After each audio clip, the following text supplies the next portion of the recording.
ایک مرتبہ اللہ جی تعالیٰ نے السلام علیکم، فرشتے سے پوچھا، ویڈیو سیو تم کر لو، روزانہ یہ ہزاروں آپ کے جانیں لیے قبض ہے۔ کرتے ہو، کیا کبھی تمہیں اسلام کسی کا کی سچائی اہمیت؟ جاننا یہ ضروری سوال ہے۔ سن کر فرشتہ موت نے ادب سے عرض کیا، یا اللہ، مجھے صرف 2 مرتبہ رحم آیا تھا۔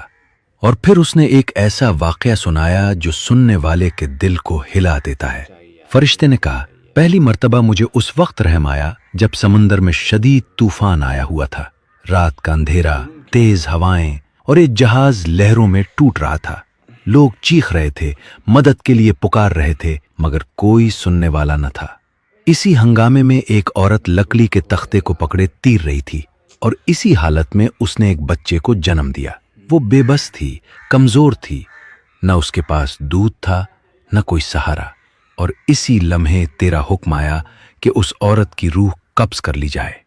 فرشتہ موت نے کہا، یا اللہ، میں نے تیرا حکم پورا کیا، مگر جب میں نے اس نومولود بچے کو اکیلا، بے سہارا اور لہروں کے درمیان دیکھا تو میرے دل میں اس کے لیے رحم پیدا ہوا کہ یہ بچہ اب کیسے زندہ رہے گا، کون اسے سنبھالے گا، کون اسے پالے گا۔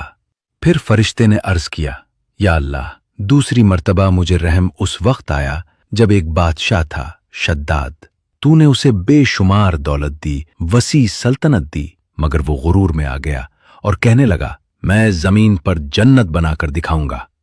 اس نے سالوں تک محنت کی، بے شمار خزانے خرچ کیے، ایک ایسی بستی بنوائی جو خوبصورتی میں بے مثال تھی۔ جب وہ جنت مکمل ہو گئی، وہ بڑے فخر کے ساتھ اسے دیکھنے آیا۔